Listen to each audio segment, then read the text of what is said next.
ഇപ്പൊ എങ്ങനെയുണ്ട്? ഞാനിപ്പോ ചാവും. അത് വെറും തോന്നലാണ്. ഈ ധൂമ ചികിത്സ ഞങ്ങളുടെ സിദ്ധവൈദ്യത്തിലെ ഒരു പ്രധാന ഇനമാണ്.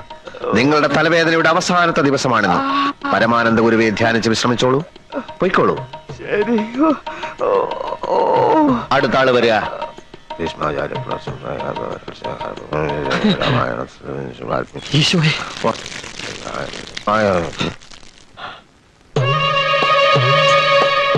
ബന്ധങ്ങളുടെ കെട്ടുപാടുകൾ പൊട്ടിച്ചെറിഞ്ഞ് സർവസംഘപരിത്യാഗിയായി ജീവിക്കുന്ന ഒരാളാണ് ഞാൻ.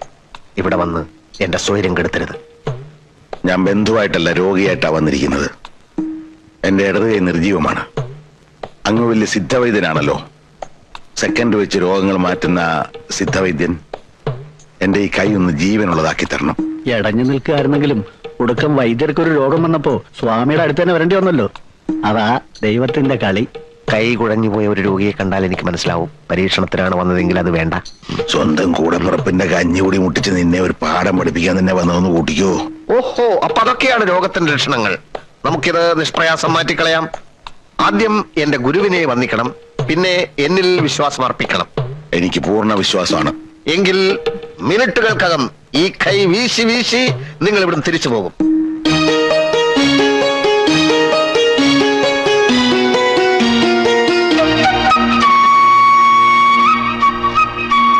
ഇതൊരു പ്രത്യേകതരം രോഗമായതുകൊണ്ട് ഒരു പ്രത്യേകതരം മരുന്ന് തന്നെയാണ് ഞാൻ പ്രയോഗിക്കാൻ പോകുന്നത്. തിരുമേനി,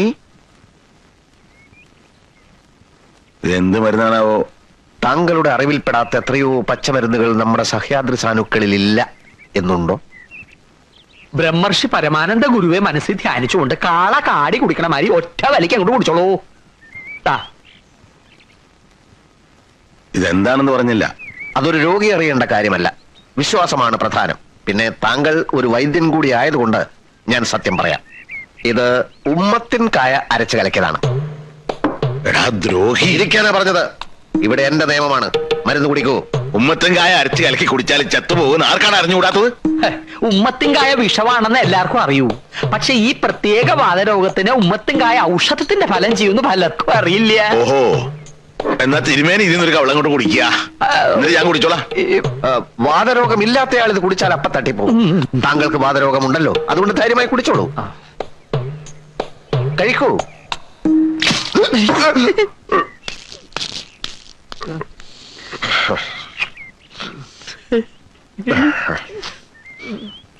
ഭ്രാന്ത ഏട്ടന് ഭ്രാന്ത്.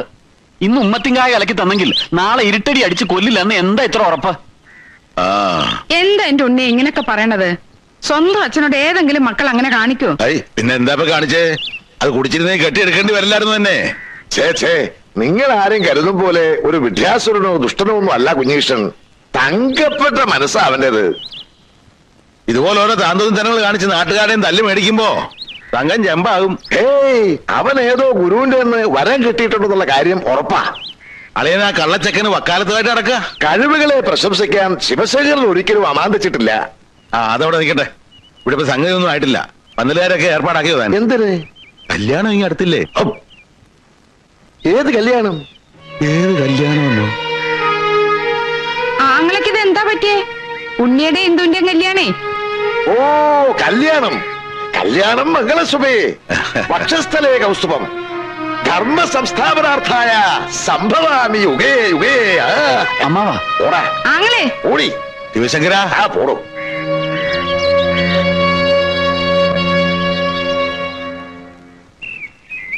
എന്റെ കർത്താവ്, ഇതൊരു മെനക്കെട്ട ജോലിയാണല്ലോ.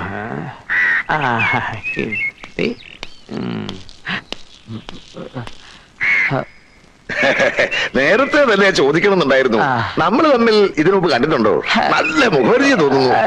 എന്റെ അപ്പൻ നമ്പൂതിരി ഒരു സ്ത്രീലമ്പടനായിരുന്നു. ചിലപ്പോ അദ്ദേഹം താങ്കളുടെ ആ വഴിക്കൊക്കെ വന്നിട്ടാവണം. എനിക്കും അപ്പനും ഒരേ ചായന്യ. ചാക്കോ,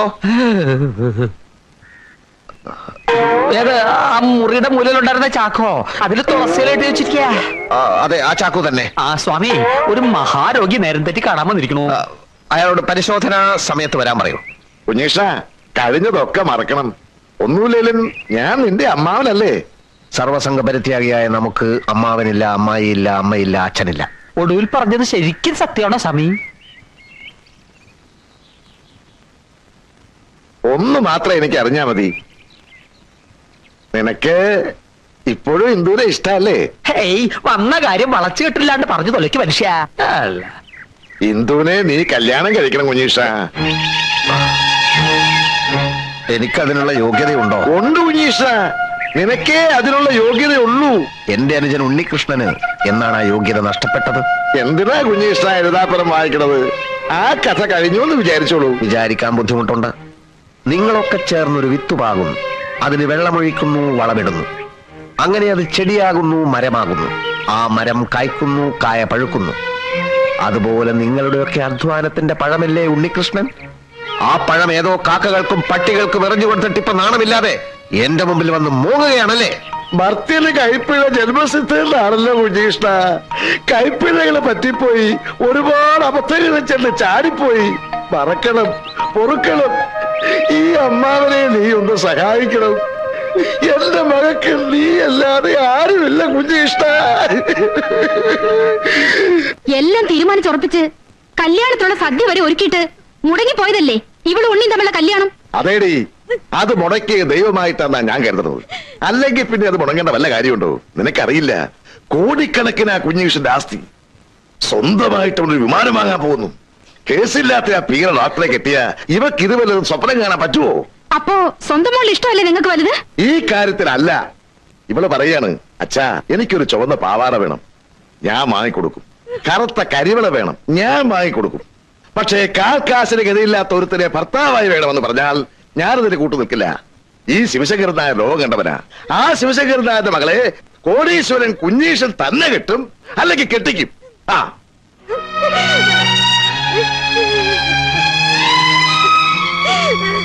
വിഷമിക്കാതെ.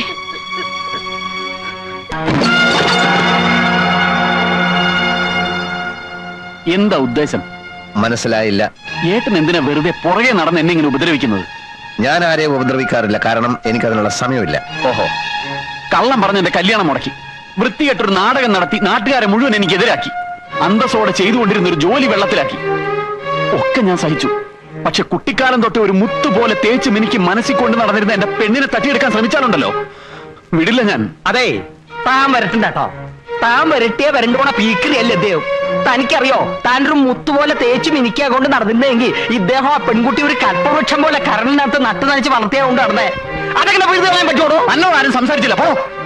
തിരുമേനി പറഞ്ഞത് ശരിയാണ്. അങ്ങനെ പിഴുതു മാറ്റാൻ പറ്റില്ല. നിന്നേക്കാൾ മുൻപ് ഞാനാണ് അവളെ കണ്ടത്, നിന്നേക്കാൾ മുൻപ് ഞാനാണ് അവളെ സ്നേഹിച്ചത്. അമ്മായിയുടെ അന്ത്യാഭിലാഷം നിന്നേക്കാൾ മുൻപ് ജനിച്ച ഞാൻ അവളെ കെട്ടണമെന്നായിരുന്നു. അമ്മായി അങ്ങനെ പറഞ്ഞു എന്നുള്ളതിന് യാതൊരു തെളിവുമില്ല. അഥവാ അങ്ങനെ പറഞ്ഞിട്ടുണ്ടെങ്കിൽ തന്നെ വല്ല ബോധക്കേട് കൊണ്ട് പറഞ്ഞതായിരിക്കും. അവൾ എന്റെ പെണ്ണ, അവളെ ഞാൻ തന്നെ കിട്ടും. നീ കേട്ടില്ല. ഈ ജന്മം നിനക്കതിന് സാധിക്കില്ല. അതിനുള്ള കരുക്കൾ ഞാൻ നീക്കിക്കഴിഞ്ഞു. വെരി സോറി അനിയ, വെരി സോറി. ഓഹോ, അപ്പൊ വാശിയാണോ? വാശിയാണ്. വാശിയുടെ കാര്യത്തിൽ ഞാൻ ഒട്ടും പുറയിലല്ല. നിനക്ക് ചുണയുണ്ടേ, നീ ചെന്ന് കെട്ടടാ. അപ്പൊ അവസാന തീരുമാനം എടുത്തു കഴിഞ്ഞു. എന്നാ കാണാം. ഓ, കാണാം. നിൽക്കൂ. അടിക്കടി വഴക്കിന് വരാണ്ടിരിക്കണാണ് ആരോഗ്യത്തിന് നല്ലത്. നല്ലൊരു തടിയുണ്ടല്ലോ, അത് കേടാക്കണോ?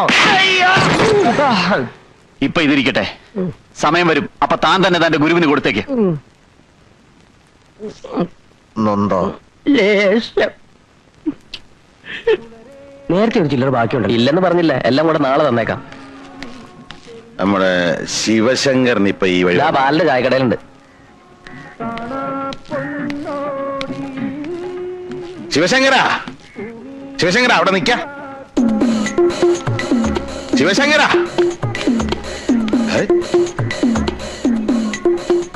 ഓം ബ്രഹ്മർഷി പരമാനന്ദ ഗുരുവേ നമഃ.